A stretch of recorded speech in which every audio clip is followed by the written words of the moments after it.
Welcome to jolly time with Vasu. இந்த channel பிடிச்சிருந்ததுன்னா like பண்ணுங்க, ஷேர் பண்ணுங்க, சேனலை சப்ஸ்கிரைப் பண்ணுங்க. It will be kind of motivation for me. இன்றைக்கி ஃபாரினில் என்ன ஆப்பர்ச்சுனிட்டிஸ் இருக்குது, அங்கே போய் எப்படி செட்டில் ஆகலாம், எப்படி ஃபர்ஸ்ட் ஆஃப்கோர்ஸ் நான் ரெசிடென்ட் இண்டியன்ட்டாக போகிறோம், பெர்மனன்ட் சிட்டிசனாக எப்படி ஆகலாம், அது ஆப்பர்ச்சுனிட்டிஸ் என்ன அப்படின்ட்டு பார்க்கலாம். ஃபஸ்ட்டு மிடில் ஈஸ்ட் கண்ட்ரி எடுத்துக்கலாம்.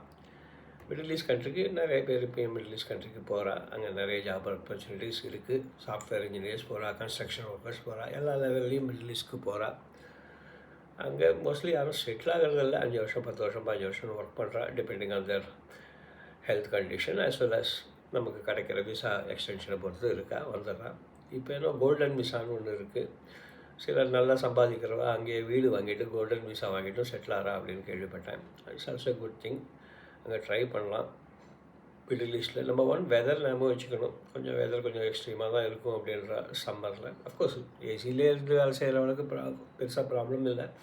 கன்ஸ்ட்ரக்ஷன் ஒர்க்கர்ஸ்லாம் கொஞ்சம் கஷ்டம் தான். எப்படி இருந்தாலும் வெயில் நின்று தான் வேலை செய்யணும். அதை கொஞ்சம் பார்த்துக்கோங்க.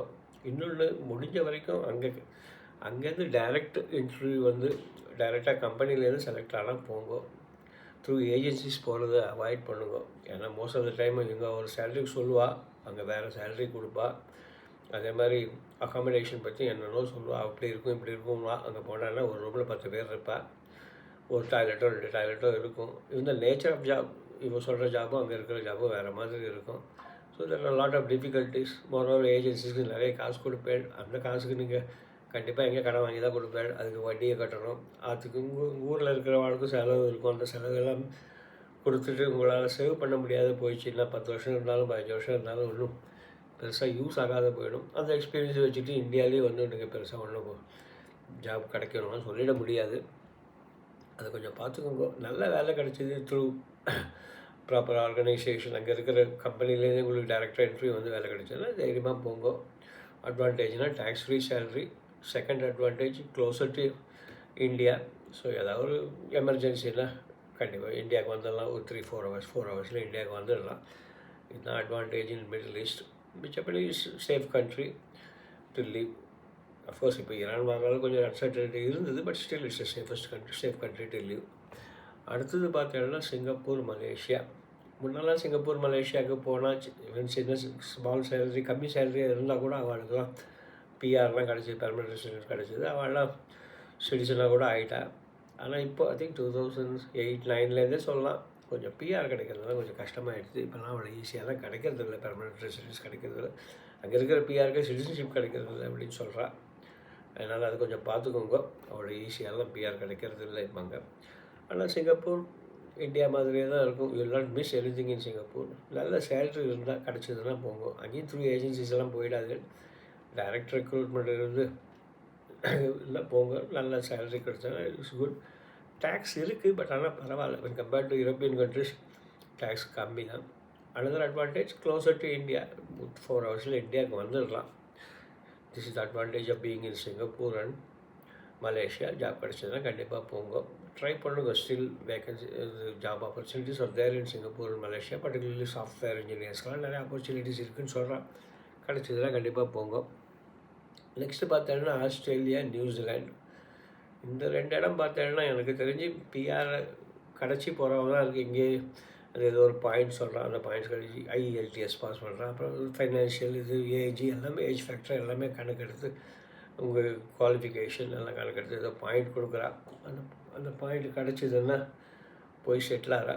இல்லைன்னா போகிறது யாரும் அவ்வளோ எனக்கு தெரிஞ்சு ஜாபு கிடச்சி அங்கே போய் ஒர்க் பண்ணிட்டு பண்ணுறவான்னு எனக்கு தெரிஞ்சு யாரும் இல்லை.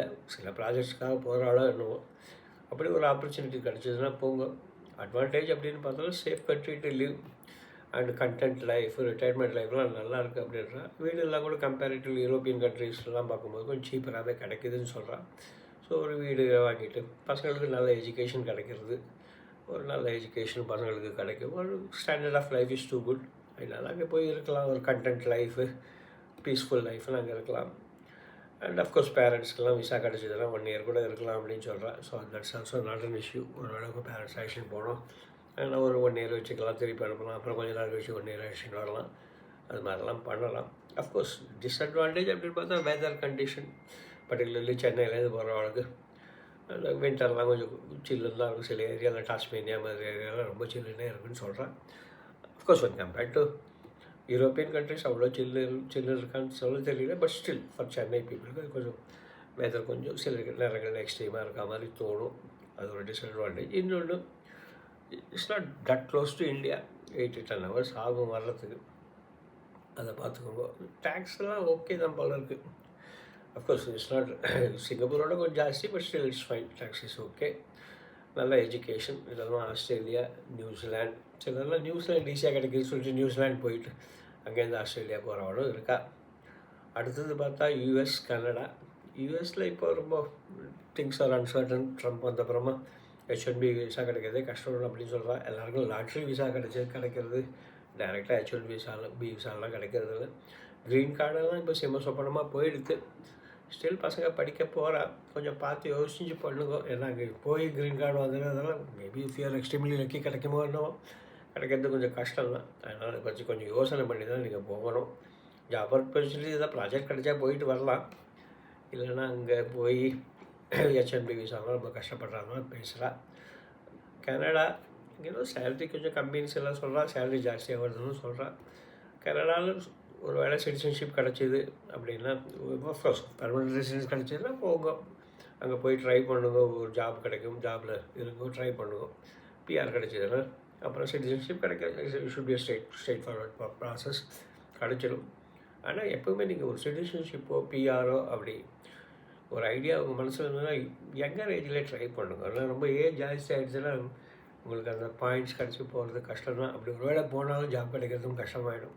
ஸோ ஒரு as well as you finish your graduation or engineering degree எதாவது ஃபினிஷ் பண்ணேன்னா உடனே ட்ரை பண்ணுங்க. ஒரு 1 or 2 years எக்ஸ்பீரியன்ஸிங் வந்தோடனே ட்ரை பண்ண ஆரம்பிச்சிருக்கோம். That is better.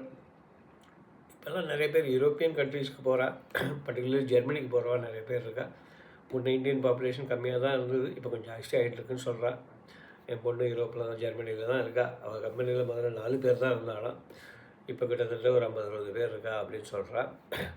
Of course language is important. அங்கே போகும்போது அங்கேயும் அப்படி தான் நல்ல ஜாபாக கிடச்சிதுன்னா போங்க.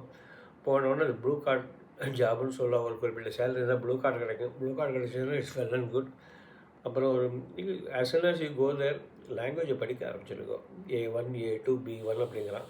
B1லாவது பாஸ் பண்ணணும். B1 லெவல் பாஸ் பண்ணேன்னா you will be eligible for permanent residence. PR அங்கே பிஆர் ஆனோன்னு 1 or 2 years you can try for citizenship. Citizenship கண்டிப்பாக கிடைக்கும். Again is straightforward process.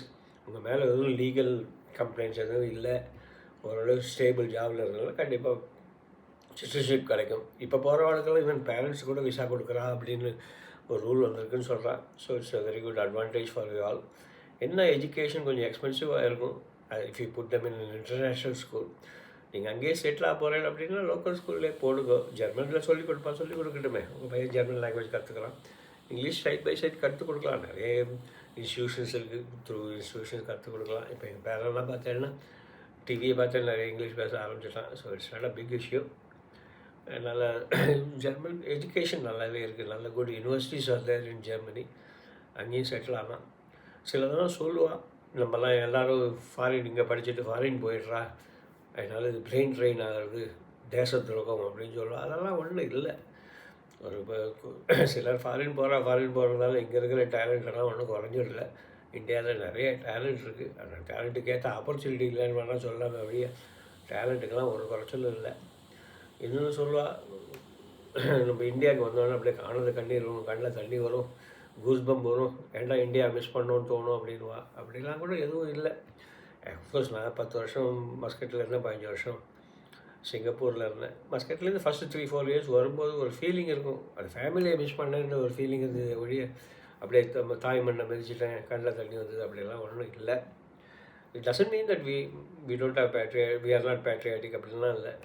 நம்ம எங்கே போனாலுமே நம்ம கண்ட்ரியை பற்றி தரக்குறவாக பேசாமல் இருக்கோம். இன்னொன்று, அந்தந்த கண்ட்ரி ரூல்ஸை ஃபாலோ பண்ணுங்க. அது ரொம்ப ரொம்ப இம்பார்ட்டன்ட். நான் சிங்கப்பூரில் போயிட்டேங்க, நான் தீபாவளி கொண்டாடுறேன்னு கண்ட இடத்துல பட்டாசு வெடிக்கிறது அது மாதிரிலாம் பண்ணக்கூடாது. அது மாதிரி யூரோப்பில் போயிட்டு ஹோலி செலிப்ரேட் பண்ணுறேன்னு சொல்லிட்டு தெருக்கு போல் இந்த கலர் தூக்கிட்டு போகக்கூடாது. ஸோ அந்தந்த கண்ட்ரியில் என்னென்ன ரூல்ஸ் இருக்கோ ஃபாலோ பண்ணுங்க. ஏன்னா நம்ம என்ன பாஸ்போர்ட் வச்சு என்ன ஸ்டேட்டஸில் இருந்தாலும் எம்ப்ளாய்மெண்ட் ஸ்டேட்டஸில் இருக்கும், இல்லை ஈவன் பெர்மனன்ட் சிட்டிசன் ஆகிட்டே இல்லை பெர்மனன்ட் ரெசிடென்ட் ஆகிட்டே இருந்தாலும் Indian settled in USA, Indian settled in Singapore அப்படி தான் சொல்லுவாள். ஒரு பிஹேவியர் நம்ம பண்ணோன்னா அங்கே இருக்கிற இந்தியன் இப்படி பண்ணிட்டு தான் சொல்லுவாங்க, அந்த சிங்கப்பூரியன் பண்ணிட்டான்னு யாரும் சொல்ல மாட்டாள். அதெல்லாம் தான் நமக்கு இம்பார்ட்டன்ட். நம்ம தாய்நாட்டோட பேரை எங்கே போனாலும் நல்லபடியாக வச்சுக்கிட்டு தான் போதும். அதுதான் பேட்ரியாட்டிசம். சும்மா பேட்ரியாட்டிசம் சொல்லிட்டு கண்ணில் தண்ணி வந்து கூஸ் பம்பு வந்து அதெல்லாம் சும்மா பேச்சுக்கு சொல்கிறது தான் நான் நினைக்கிறேன். இன்னொன்று சொல்லுவாள், நிறைய மிஸ் பண்ணுவேன், ஃபெஸ்டிவல்ஸ்லாம் மிஸ் பண்ணுவேன்னு. கரெக்ட், ஒரு காலத்தில் மிஸ் பண்ணிட்டு இருந்த பாடம் இப்போ அது கூட ஓரளவு காம்பன்சேட் ஆகிடுதுன்னு தான் சொல்கிறேன். ஏன்னா இப்போ இந்தியன் கம்யூனிட்டி எல்லா இடத்துலையும் ஜாஸ்தி ஆகிட்டா. நாங்கள் சிங்கப்பூரில் இருந்தோம், கீழே ஹவுகாங் கம்யூனிட்டின்னு ஒன்று இருந்தது. எல்லா ஃபெஸ்டிவலும் அவன் செலிப்ரேட் பண்ணுவாள். கீழே அந்த டெக்கில் செலிப்ரேட் பண்ணுவோம்.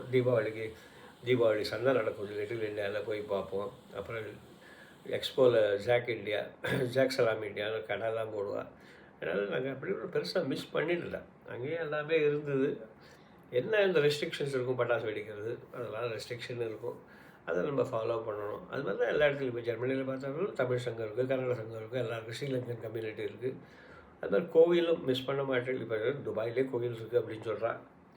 அப்புறம் இப்போ ஜெர்மனியில் போனாலும் ஹேம் டெம்பிள் ஒன்று இருக்குது. இப்போ பெர்லினில் ஒரு பெரிய பிள்ளையார் கோயில் வந்திருக்கான்.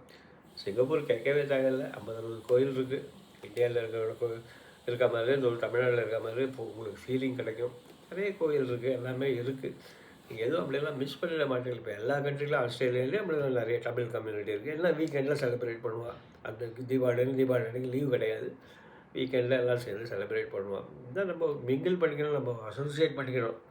பண்ணிட்டோம்னா தமிழ் கம்யூனிட்டி, ஹிந்தி பேசுகிறவளுக்கு ஹிந்திக்கார கம்யூனிட்டி இருக்குது, கன்னடா பேசுகிறவளுக்கும் community, Kannada association, Telugu association, எல்லா அசோசியேஷனும் இருக்குது. அதனால் அதெல்லாம் ரொம்ப பெருசாக மிஸ் பண்ணிட மாட்டேன். ஆப்பர்ச்சுனிட்டி கிடைச்சதுன்னா எடுத்துக்கோங்க, அந்த ஆப்பர்ச்சுனிட்டி யூஸ் பண்ணுங்கள். அதுதான் வெரி வெரி இம்பார்ட்டண்ட். அங்கே இது இருக்காது, அது இருக்காது அப்படி இப்படின்னு சொல்லுவாள். அதெல்லாம் நம்பிட்டு உட்காந்துருக்காது. இப்போ get an opportunity, use it. Younger ஏஜ்லேயே ட்ரை பண்ணுங்க. ரொம்ப ஏஜ் ஆகி போய் ட்ரை பண்ணால் உங்கள் ஆப்பர்ச்சுனிட்டிஸ் கம்மியாகிடும். அங்கே போய் செட்டில் ஆகிற ஆப்பர்ச்சுனிட்டிஸ் கம்மியாகிடும். மே அவுட் கம் பேக் அப்படின்னு தான் இருக்கும். அப்படி கம்பேக் திரும்பி வர்றதுக்கு வரல தப்பு இல்லை. அப்படி வர்றதோட பெரிய தப்பு இல்லை. நம்ம ஒரு காசு சம்பாதிச்சுட்டு சரி இந்தியாவிலே திரும்பி வந்துட்டு கம்ஃபர்டபுள் லைஃப் லீட் பண்ணலாம். இன்னொன்று, ஃபாரின் கண்ட்ரிகளுக்கு போனாலும் பர்டிகுலர்லி லேடிஸ் உங்கள் வேலையை நீங்கள் தான் பார்த்துக்கணும். அதெல்லாம் அவ்வளோ ஈஸியாக உங்களுக்கு சர்வெண்ட் மெய்டு அதெல்லாம் கிடைக்காது. அதையும் ஞாபகம் வச்சுக்கோங்க. Wishing all best of luck. எதுவும் ரொம்ப கவலைப்படாது. Take a correct decision and stick on to your decision. இனிஷியலாக கொஞ்சம் ஹிக்கப்ஸ் இருக்கும், கொஞ்சம் ப்ராப்ளம்ஸ் இருக்கும். Don't give up. You can overcome that problem. நல்ல எஜுகேஷன் இருக்குது, நல்ல ஜாப் இருக்குன்னா can always fight it out. Racial discrimination அது இதுன்னு சொல்லுவாள். எந்த இடத்துல டிஸ்கிரிமினேஷன் இல்லை? நம்ம ஊரில் டிஸ்கிரிமினேஷன் இல்லையா? பிறந்த குழந்தைய கருப்பாக சேகப்பான்லாம் நம்ம கேட்குறோம். அம்மா நல்லா இருக்காடா, பையன் நல்லா இருக்காடா கேட்குறோம். எப்படி குழந்தை என்ன கலர் அப்படின்லாம் கேட்போம். இந்த டிஸ்கிரிமினேஷன் எல்லா இடத்துலையும் இருக்குது. அதெல்லாம் slowly can over come those things. கவலைப்படாத போங்க. B bolt. ஆனால் எங்கே போனாலும் நம்ம நாட்டோட பேரை கெடுத்துறாது. அந்தந்த கண்ட்ரியில் என்ன ரூல்ஸோ அதை ஃபாலோ பண்ணுங்க. ஓகே, நெக்ஸ்ட்டு வீடியோவில் பார்ப்போம். இந்த சேனல் பிடிச்சிருந்ததுன்னா சப்ஸ்கிரைப் பண்ணுங்க, ஷேர் பண்ணுங்க, லைக் பண்ணுங்க. Thank you all once again.